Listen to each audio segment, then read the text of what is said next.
So him start get upset now. He start get upset now, and then him say, you know what? I just go and give you back your money for the car. Go and give you back the money for the car. Let's eat, travel and do great things together with Sabriena Audriana.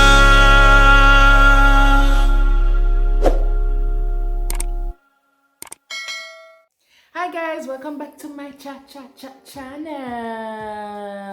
and welcome to my first story time. Now guys, before we get into the actual story, I'm trying to get to 500 subscribers by the end of June, and I would love if you guys could subscribe for me, please. At the time when I was shooting this video, I had 309 subscribers. So if you're new here and you have not yet subscribed, if you're not new here and you still have not yet subscribed, please go ahead and subscribe. I'm going to give you 2 minutes.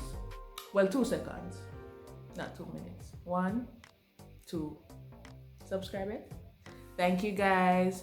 Alright, so as the title below states, today I'll be telling you about the experience I had when I was buying my first car. Now, I bought my first car in 2018, but I had been planning for that from about 2016 or so, because you know, a girl way very goal oriented and always have a heap of goals, and you know, I love to meet my goals within the time that I said I was going to meet them. So I started saving and everything for the car, all the expenses that are associated with it and so on. So 2018 come now and we say, yeah, time to buy the car. You're not done, I'm gonna buy the car.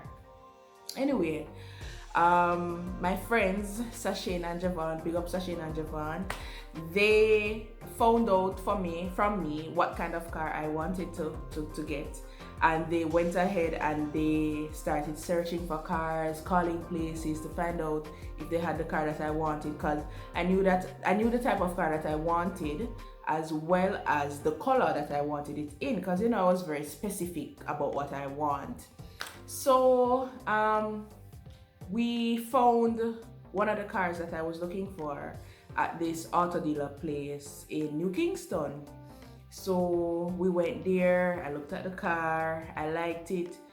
A radio was missing from the car because them said them thief the radio out of the car when the car was at the wharf, because it was a car that was being shipped from Japan, right?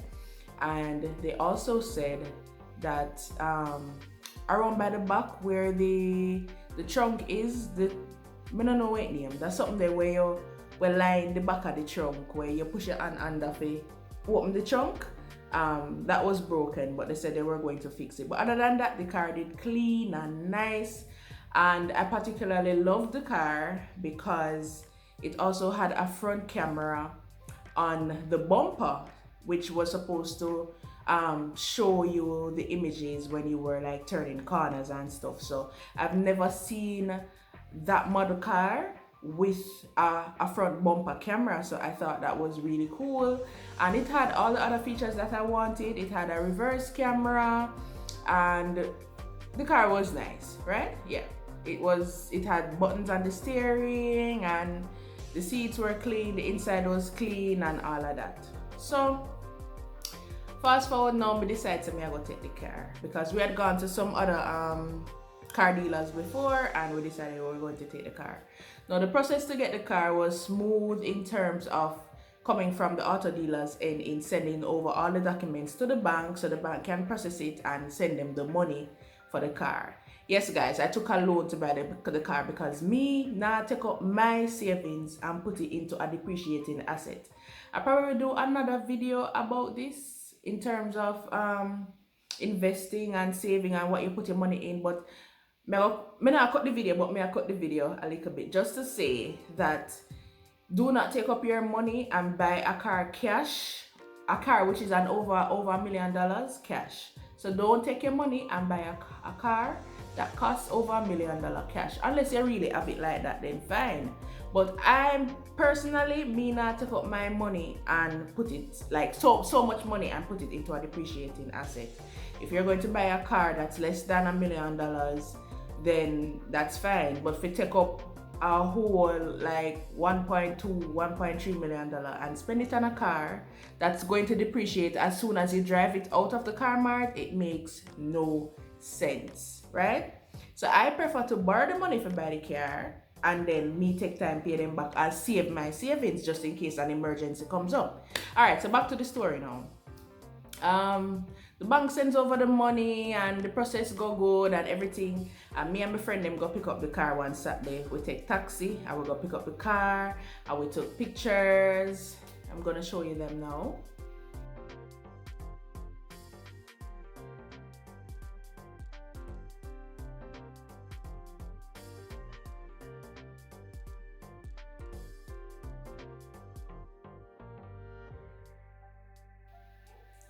And everything, but when I got there I was a little disappointed because I was told that the radio, what we did tell about earlier, that was missing from the car was going to be put in it before I came to pick it up. Anyway, no, we reached, no radio no in there.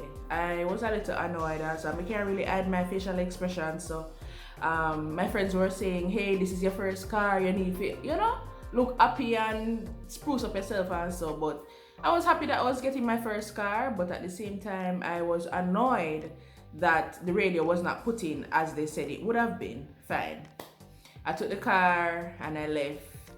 But when we drove out the car, I noticed that there was a light coming on in the dashboard with a Wi-Fi signal and a key. So me I say, what this mean now? So me call the man, we will call the man Mr. John, right? So me call Mr. John and me say to Mr. John, say there's a light coming up in the dashboard with the key on it, a Wi-Fi sign with the key. So him say, oh, maybe the batteries in the key need to change. Alright. My friend Javon, who I mentioned earlier, picked up the keys from me. Picked up the keys from me, brought it to him, and when they brought it to him, the batteries in the keys were fine. So the light still now come off of the dashboard. So me I say, okay, this is strange. But anyways, continue now. So I picked up the car on a Saturday, and I was a new driver because I had just gotten my license 3 months prior. So because me a new driver, me anxious and everything, and me kind of afraid because at the first time I go really drive by myself to go work the Monday morning now. So my buy the car this Saturday, so Monday morning me a girl I drive go work in a brand new Honda and everything. So now me say, alright, for kind of ease the anxiety, I'm going to drive and go check my cousin Candy. So this was the Sunday now. So I buy the car this Saturday, follow the story, I buy the car this Saturday. The Sunday, I decide to drive go a Candy because I kind of nervous and I kind of want to ease the nervousness. And this is my first time driving by myself, so I go drive go a Candy. If you just don't catch me like a practice by myself also. I drive go a Candy and drive come back, and the Sunday night now, I say me no sleep. Anxiety would have killed me because I think about the fact that I go drive go working at the Monday morning traffic and I'm not used to the road like that. I mean, yes, I went to driving lessons and I got my license and everything, but it's the first time I really go drive by myself. So I not sleep the night because anxiety would have killed me. I wake up before my alarm go off and everything. Anyway, I get ready now, nice up and say, yeah, I go work. Get up now and go in the car and start up the car, press my little button because I know I press the button car. Press my little button and ready for drive out of the yard now. When I press the button to start the car now start. So I say, me just buy this car, right? Like I just got the car. I was the first owner in Jamaica, so the car came from Japan. And for those of you who don't know, many of the cars here are second-hand cars, but they're second-hand from Japan. So the persons who buy them in Jamaica are normally like the first owners of the car. So the cars are normally in good condition, like whether that's not tapping nice. Yeah, the cars are normally in good condition, like tip-top shape, and the mileage is usually low and everything. When you look at it, the dog a bark. When you look at it, you can't even tell say it's not a brand new car, right? So start the car now, the car now start. So me I say, okay, I could have what this now. What could I what this for me father God in the morning, yeah. Anyways, my friend came, I think Javon came. Yeah, I think Javon came and looked at it and realized that it was a battery problem. I think he tried to give me a jump start and it didn't work. And I had to call my other friend Dane to come and pick me up. So Dane came and picked me up and I had to leave the car at home. So yeah, got work now and everything. Anyway, we contacted the what me say me I call the owner of the car place again, Mr. John.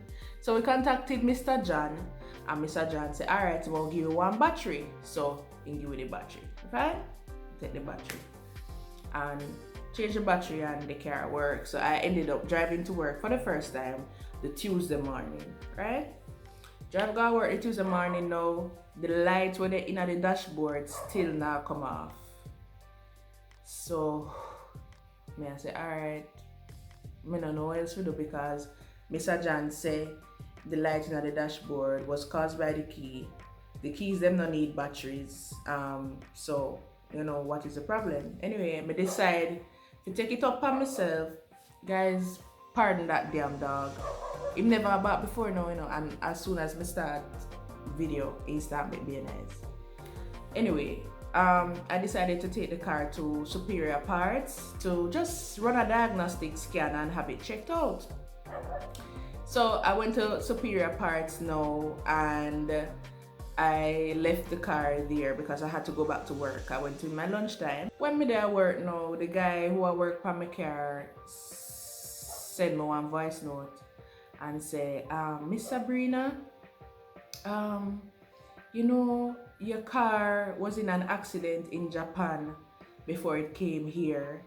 That is why the light is in the dashboard because one of the sensors got damaged in the accident and they didn't change it, they just tape it up back and that was that. So that is why the sensor, that is why the light is coming up in the dashboard, right? Like the warning light because the sensor damaged. And normally too, when you have like a fob where you use to like open the car door, how my car setup is that once the fob is in your hand and you hold on to the car door, the car is supposed to just automatically open if it's locked, right? And that never used to happen. So the reason why that never happened is because the sensor for that mash up in an accident in Japan. And the guy from being a Superior tell me say, I want ratty the leak. The car did get to Japan and he pulled down the bumper and he took pictures of it and he sent it to me and everything. And you know, basically I said, boy, the dealer should have let me know, say, the car is a crash car. And you know, let me decide if I want to buy it, right? I know that it's a second-hand car I'm buying, but at least tell me, say, boy, the car did get leaked at Japan or whatever. You know, before you just sell me the car like that. Anyways, Superior said the money for pay for the sensors, take off the bumper and work on it and everything. Everything came to about 16,000 something. I'll check by the invoice and put the amount. Anyways, I'll put the amount right here. So anyways, I paid the money. So after I paid the money now, I said to myself, you know, this is not right. I was really upset about it and I decided that I was going to go to the dealer to let him know that, hey, you should have taken off some money off of the carrier because the carrier is a crash car. The sensor on it now work and whatnot. So I shouldn't have paid the amount of money that I paid for it. So now, me say, you know what? Me I go contact Consumer Affairs first. So I contacted Consumer Affairs. I detailed the incident, what happened to the car and the money I had to spend. And by the way, guys, when I brought the car to the diagnostic, to Superior to do the diagnostic scan, it had not even been a month. It wasn't a month yet since I had bought the car, right? So the consumer affairs lady said I have a very good case, and before I think about like suing and all of that, I should go to the man, tell him the situation, and see if him can reimburse me some money. Alright, so Mr. Me I go take that route first, right? So guys, before I even get into the Consumer Affairs Commission part of the story, I forgot to tell you this part. So when I went to pick up the car, as I said before, the radio was not in it. So I had to come back there with the car to get the radio put in. So I went there, drop off the car, went to work, and then decided that I was going to come and pick up the car in the afternoon after work. And I was going to country because at this time I lived in Kingston, so I was going to country for the weekend. And when I went to go and pick up the car, them just bitch up the radio in at something like the radio wasn't put in properly. Them a tell me say me have to go come back again because them not get to put in the radio good. So the radio was like in it and just kind of like lopsided, right? So put in properly, like look like it a go drop out, and I was just really annoyed. And when me express my annoyance to Mr. John now, I'm gonna say, Miss, a Friday now, everybody want go home, nobody not have time for this. And I'm like, what kind of customer service is this, right? All right, so back to the story now. So I contact Consumer Affairs Commission and they say I have a really good case and I should contact the seller, as I said before.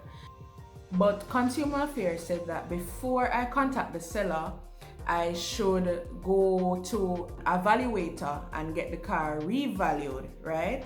So I went to Evaluator. She recommended Evaluator and I went to the Evaluator. I can't remember the name now, but I'll put it here again. I went to the Evaluator and the Evaluator valued the car for like either $250,000 or $350,000 less than what it was valued at before, because it's the dealer's valuator that valued it before.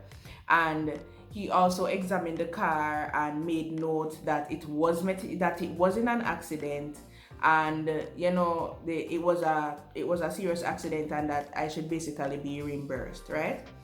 So I say, all right, I have my ammunition now, I have the new valuation, I contact Consumer Affairs Commission, so I have bucketive, so I go down and Mr. John now. So me and my friend named Mark now, my best friend, Mark left work now and decided say he go follow me, go on and Mr. John.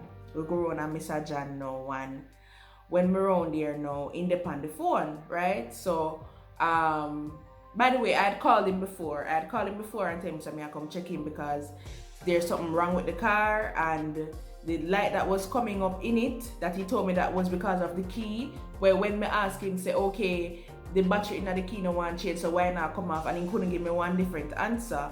It's because the car is a crash car, right? So when we go around there now, he knows me I come, so me see him on the phone and he attack galang. So till when he finally come off of the phone now, him still not acknowledge me. So Mark, I said, go on to him.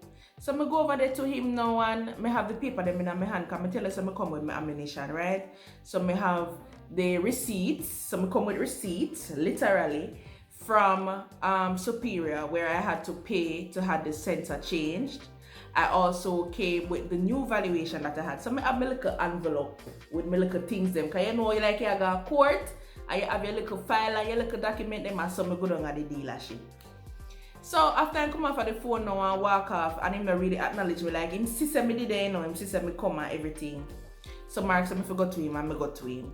So I go to him now, a big attitude the man give me. The car no crash car, and nothing wrong with the car, and this and that is not no crash car, and blah blah blah. And then he said to me, say, oh, sometime when the car them come down pan the ship, them squeeze up and whatever. So me say, I no squeeze up. Look on the pictures. Oh guys, me print off a picture of them too, Remember I told you that the guy who fixed the car at Superior, he also sent me pictures to show that the car was worked on and it was in an accident and everything. So I print off them the picture there. So I tell us I come strapped, right? with everything. So I show me picture of them and I say, no, this is not one car where like get squeezed up on the ship or anything. This is a crash car, see the evidence here. So him start get upset now. He start get upset now and then him say, you know what, I just go and give you back the money for the car, go and give you back the money for the car. So I say, okay, fine. So when he say, I'll give him back the money for the car now, I say, alright, well, I need to go back at work, I need to go to the insurance company and find out what can be done. You know, if we can get back some of the insurance money and whatever, because the man say, he might give me back the money for the car. So I'm gonna go to the insurance place now and I talk to them and I explain everything. The lady I say, the man basically I have to go write one letter to say he might give me back the money and all of that and whatever for the car and everything. And that was the last day that I had where I could, excuse me guys, that was the last day that I had that I could actually get back some money from the insurance, because I didn't will get the full money when I pay, but I would have received back some of the money now, right? So I contacted Consumer Affairs and I the lady that I spoke to at Consumer Affairs, me tell her, say, me go down there and me explain to the man, say the car is a crash car, me need to get back some money because XYZ. I showed him the pictures and him say, he might go give me back the money for the car. So the lady at Consumer Affairs, I said, him not only have to go give back the money for the car, him have to give back the money for the insurance, him have to give back the money where you spend for license it, and all of them the little money they was spend, him have to give back all of them the money. Plus I had made a deposit, a direct deposit to him for the car. So he would have to go give me back all of them the money then. So I'm going on my writer's mode now. And me start write a detailed email to him now. He say, alright, I say, dear Mr. John, and me copy Consumer Affairs for him. I say, dear Mr. John, based upon what Consumer Affairs had said, you will need to pay me back X amount for this. You need to pay me back the money for me fix the sensor upon the car. You need to pay me back for my insurance money what me now go get back. You need to write one letter to the bank and to the insurance company to make them know say you go give back the money for the car. You also need to pay me for the licensing and the insurance of the car. You also need to pay me for the valuation when we do on the car, because remember that I went and did a new valuation as recommended by the Consumer Affairs Commission. I detail all of that, one long email, so you can see me and so the email long. So me write the email and me, go in on my English and let him know what's what, copy Consumer Affairs so she can be aware, the person who I was talking to, so she can be aware of what's happening. So now the man respond to the email, and then as I told you, that Friday would have been the last day if you get back some, like a good chunk of the insurance money, right? Me not hear from him. This was a Friday, by the way. So the Monday morning now, me I call him, me not get him, he not answer the phone. So when I checked my account, I saw the amount for the sensor and so on. I told him that I would pay for the diagnostic scan because I mean take upon myself to go do the diagnostic scan, but for the repair of the sensor and so he would have to go pay for that, right? So the money that I told him, I saw the amount in my account, but due to how the account information stay is like the transaction history is like me can't see exactly where the money is coming from. Me just can't see say like it come from like one Sagicor account, but me can't see the name of the account holder or anything like that. So me call him now, me finally get him, me ask him say if I him send some money to my account. Him say yes, him send the money, but I said, but you only send X amount of money, like the amount for pay for the sensor them. You told me that you're going to give him back the money for the car. Oh, that's not what he said, that's not what he said. And then the man hang up the phone for me. My love, me contact back Consumer Affairs now. When me contact back Consumer Affairs, she say she go call him. So the lady says she go call him. When I hear me say Consumer Affairs, and the lady me I refer to who I dealt with there. So the lady now call him and say she go three-way the call, so the three-way can talk. Into the lady say him no want me on the call. So when she call me back, she tell me say he don't want me on the car and how the car is not a crash car the same foolishness about when the car come down pan the ship them sometimes they will get squeezed up pan and that happened. So I had sent the pictures to her as well, so she saw that, you know, the body work and she see the damage sensor and everything. And you know what the lady at Consumer Affairs are gonna tell me, say no. She gonna tell me, say him say it's a crash car and him say it's not a crash car, and there's basically nothing where she can do about that. But me I say, but I have all the evidence. You tell me if you go do valuation, me do the new valuation. I have all of the evidence, me have the receipts, everything for sure. And after that, sending emails to her at Consumer Affairs, the lady at Consumer Affairs, and she just stopped responding to my emails. Every time I call for her, she busy or she there at lunch or she just never available. And me just decide say me just have to drop it.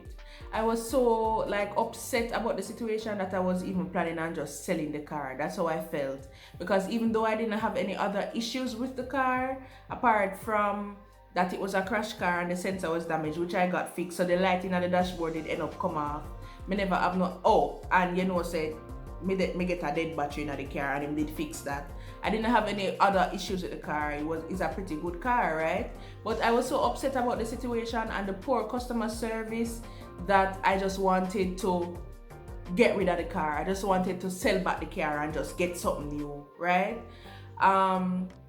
So I was really disappointed with Consumer Affairs because they did not really act on my behalf. Because after she tell me so I have a good case and I need to get back some money for the car and everything, when the man call her, I don't know what the man tell her, say, because as you know I wasn't on the phone, like everything just go up in flames, like everything just go up like that. But my friend Mark, who I told you that followed me around here, was saying to me that, you know, me need to dep on Consumer Affairs neck for make them get me back some money, and me need to guard them office and not ease up. But I was just so over the situation. I was just so annoyed and everything. Oh, I mean, let me forget this part of the story. You remember I told you guys in the beginning of the story that there was a camera on the bumper that helps you to see around corners. When you're turning corners, that camera is supposed to come up on the screen that's in the car. That does not work. They knew from first that didn't work and they didn't tell me. Yeah, when we pick up the car now and everything, then me I find out say that no work. The radio not put in. The reverse camera on the back, no work. When we come pick up the car, me I know all of them there's something there. So I learned a lot of valuable lessons when I was buying this car, things that I would take when I'm purchasing my next vehicle. I would definitely look out for all of those things. I think I'm going to do a video on what to do and things to know when you're purchasing your first vehicle, based upon what happened to me with mine, right? Certain little things like you carry a mechanic, check out certain little things from the car, and you know, make sure then check the undercarriage, because a lot of things that we can't see with the naked eye, somebody who is a trained professional in that area will be able to like pick out certain little things and say, hey, you know, say this not stay good or that not stay good, or you know, that need for fix or so on, right? Also in terms of looking like the body of the car, and you know, sometimes you can't tell if the car get a leak, but some persons who have a trained eye may be able to say, you know, so the car did in an accident or whatever. But the whole thing I'm trying to say too is that when you're buying anything, not just cars, you just have to be aware of what you're purchasing. You have to be very thorough in scanning whatever you're buying, because your money I spend, and you can't just have your money just go up in flames like that. And people are disingenuous. There are people who are out there just wanting to make a quick buck and they don't really care about the customer. Mr. John's customer service was very poor. The way he dealt with me, the way he dealt with the situation, I could have went load him up on social media, but I did not. I could have gone with a bag of things. You understand? I could have took it further. I could have taken it further, because I actually had contacted a lawyer after the whole Consumer Affairs thing, and you know, me say, you know what, I explained the case to her and everything, and she was saying, hey, you have a very solid case. You can come in, we can talk and whatever. I won't charge you any money until after the case is finished, because she was so sure about it. After the case finished and you win the case, then the man have to go pay your lawyer plus pay you back for the car, the damage them on the car, everything. But me just couldn't go through all of that, so me just make it go on, right? The fact that I didn't have any other issues with the car was fine. Me just suck it up. I was really upset about it, but me just suck it up and decide, say, you know what, this is just a learning lesson. This is just a lesson, and this is just a learning situation for me, a teachable moment. And the next time I buy my next car, me devote to myself, say I'm not buying another second-hand car from Japan. I'm going straight to one of those dealers and get a brand new car that nobody has ever driven before. That's how the situation made me feel. But no, it has been almost 3 years since I have the car. I don't have any issues with it, thank God. Any other issues? It's a very reliable car. It's good on gas and all of that. And now that me get over the situation, me feel like maybe me would go back a one next Japanese dealer to buy the car, but just that I would be more thorough in what I'm doing. So guys, thank you for listening to my first story time. I have a lot more coming. I have a whole heap of story for tell you now. I hope you enjoyed it, and as usual, I love when my videos are not only funny, but they are also educational. So educational and also entertaining. And I hope that you learned something. If you have not yet bought your first car, I hope that I taught you something. But I will be doing another video on, like, because buying your first car has a whole list of things that persons need to know. So I'm going to do another video on what you need to know when you're buying your first car. But I hope that you enjoyed this video, and I will see you next week. Thank you for watching, guys. Remember to subscribe. I'm trying to get to 500 by the end of June. Remember to subscribe. Remember to share with your friends. Remember to like. Remember to comment. Comment down below and tell me what you think about the story and everything. And I love you guys. Bye.